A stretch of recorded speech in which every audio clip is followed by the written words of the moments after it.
So today's topic is a very fun one. It's all about vibes. And vibes is not a phase that's just a phrase that's just reserved for Instagram. It actually is part of the Oxford Dictionary now, and it refers to the emotional state of a person or the atmosphere of a place. And when we say, hey, that person's vibe is good, what we are saying is that that person's energy is good. And our body then picks up on that energy and signals to us that, hey, something is right or something is off. Or when we go to a place and we say, oh my God, I really like the vibe of that place. What you're saying is you like the atmosphere, you like the energy that place had, whether that's because of the people that were there, the music that was playing, the ambience, whatever it is. So basically you're picking up on the energy of a certain situation. When your body picks up these signals, it processes them and it immediately tells you, hey, something is right or something is not right. Now, that could also be defined by your past, the past experiences that you've had. So, for example, when you meet somebody, you're wondering, hey, should I trust them or not? Sometimes it could also be that because you've been burnt in the past and somebody's broken your trust, you're having a hard time trusting that person, and not because they are not trustworthy. We'll talk a little bit more about that later, but first, Akanksha, what is the research that's been done around this phenomenon? So recently, there's been a lot of research around the concept of intuition and vibes, but I would like to begin with an example. So I want you to imagine that a coworker of yours has just moved into a new office space, and the previous occupant of that office was someone who was very angry and spent their days unhappy and complaining about the job. When this coworker moves into this office, they come to you and they tell you that they feel like there's a leftover bad energy from the previous occupant. Or let's say your friend goes traveling and she comes back and she tells you about all the wonderful cities that she visited and how every city had a different vibe. Now, would you believe what they're saying, or would you think that they're a bit kooky? So scientists in the past traditionally have been very doubtful and skeptical about the concept of vibes, and doubtful about the connection they have to your feelings and your perception. Yeah.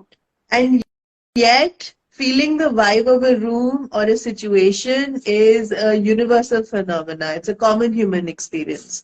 Doesn't matter what culture you're from or what your spiritual or philosophical outlook is. The perception of good vibes and bad vibes is one of the hardest human experiences to define. And the sense that something just feels right, or someone you come in contact with who completely drains your energy. These are attributed to factors such as a strong instinct or subconsciously processing other people's facial expressions and their tone of voice. And all of this is processed by the brain cognitively on a subconscious level so that we don't even register it.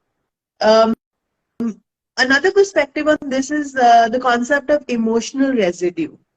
This explores whether an environment inherently contains leftover evidence of an emotion. So interestingly, what neuroscientists have found is that the human brain can actually pick up on chemical signals of emotions in a physical space. And this is what ultimately leads to the concept of feeling a good vibe or a bad vibe. These chemo signals are secreted through our glands, through our tears and our sweat. And there has been some interesting research about how humans respond to them. So there was a research done in Netherlands that found that when chemo signals are produced by individuals who experienced fear, and participants were exposed to these chemo signals, they themselves had expressions of facial expressions of fear of their own. Similarly, they were exposed to someone who felt chemo signals of someone who felt disgusted, they themselves showed expressions, facial expressions of disgust.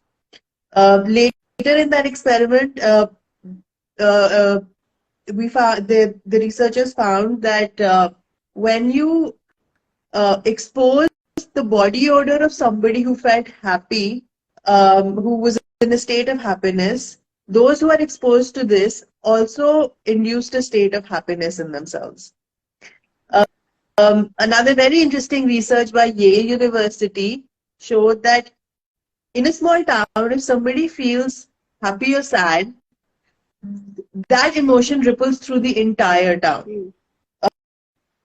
Similarly, there was a research done, published in the Journal of Motivation and Emotion, and that showed that when you are in a room with people who are highly motivated and who are highly driven, your attitude improves as well. But when you're in a room with people who are bored and uninterested, the opposite happens. And it doesn't matter if you love what you're doing, you're going to be bored and uninterested. So this tells us two things. Firstly, humans are highly empathic. And secondly, we reflect our emotions off each other. And this shows us that the people we surround ourselves with shape us, and we shape them in turn. Yeah, we're like the sum of the 5 people we surround ourselves with. I think that phrase is so true.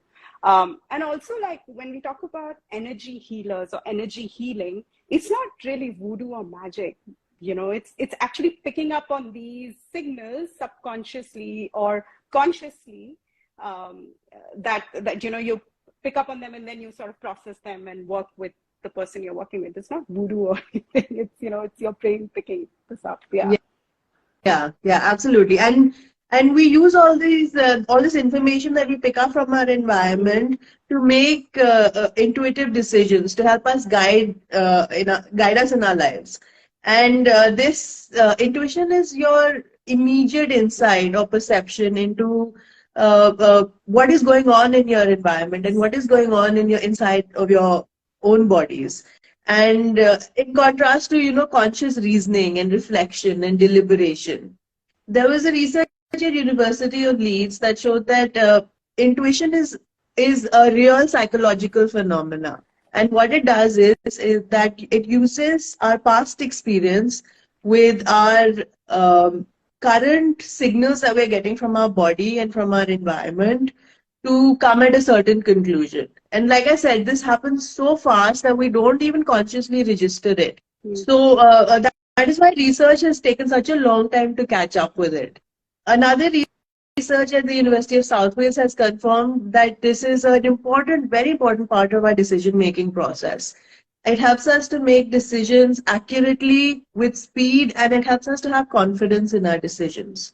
So on that note, Kanchi, can you tell us a little bit about how we can develop our intuition? Yeah, I think mindfulness is the first thing, being aware of your own motivations, your own fears, what drives you. That is very, very important because you take that into every situation that you're in, especially if you have a decision to make and you're like, oh, I want to rely on my intuition to make that decision. Meditation is a way to do that as well, to connect with yourself, you know, under the layers of your fear or past experiences, also other people's expectations. There are lots of small exercises and techniques you can do. We can actually try one here if you want, Akanksha. We can do one together. Sure. Okay, so I want you to think of, and if you're comfortable to share, a decision that you've been trying to make about a certain situation. So I'm at a crossroads about which direction I want to take my YouTube channel in, whether I want to stick with animations or do like normal traditional lectures, you know, showing my face. And that's something that I've been struggling with for some time now.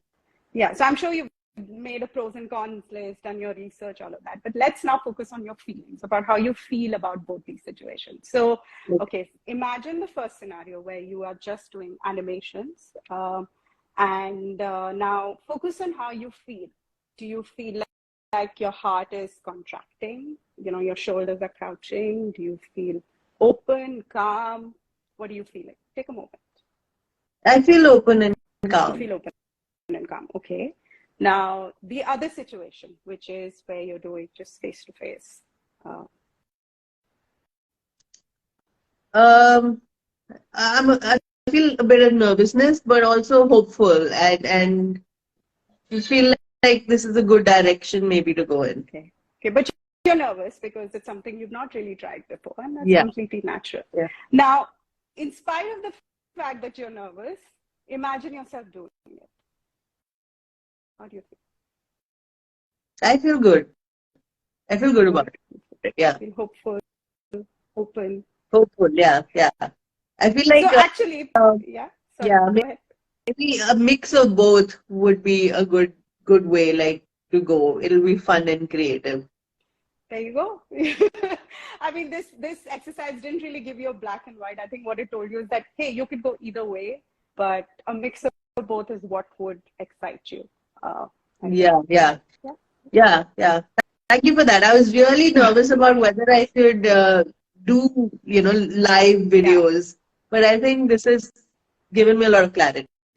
Yeah. So everybody at home, if you have a decision to make, this is a great way to make that decision. Is focus on how you feel after you've made your pros and cons. Of course, they are responsible decisions you need to make. You need to be responsible about them. So for example, if it's a job opportunity that you've got, you're like, should I take it? Should I not? I'm expected to take it, or yes, it looks right on paper, but how does it make me feel in my body? Does it make me feel good? Does it make me feel amazing, joyful, excited? And then that's the way to go. So Yeah. And you're absolutely right. I think good decision making is like a good marriage between reasoning, your pros and cons list, and how you feel about it, your insight, and your intuition about it. Yeah. And this creative visualization technique is really helpful because I think it helps you tap into certain creative aspects that open up your intuition a lot. Yeah. And like you said, mindfulness and meditation are great techniques. They help you focus on what is going on in your body, your sensations, helps you tune into that. Yeah. Keep checking in with yourself, keep tuning into the energy of a place or people around. Yeah. I feel you also need to identify how your intuition is speaking to you, because for some people it's an image, for others it's a gut feeling, it's a physical sensation, while for others it's an emotional feeling. So tuning into that also helps you to interpret it better. Yeah, that's a very good insight actually, and I think more you practice mindfulness, meditation, and these techniques, you can actually it becomes easier to identify till it becomes second nature almost. Yeah. And I just want to add dreams. Try and make a note of what you're dreaming about, because, like, going back to Freud, what he said is that dream interpretation is the royal highway to your insight into your mind's unconscious desires. So this helps you to, if you make a note of your dreams, it helps you to identify the kind of dilemmas and desires that are going on in your unconscious mind. Yeah. So I think that is also helpful in developing your intuition. Yeah, for sure. So guys, let us know how you develop your intuition and how you interpret your vibes. We would love to know. So let us know in the comments below. And thanks for watching. Thank you. See you next week. Bye. Bye.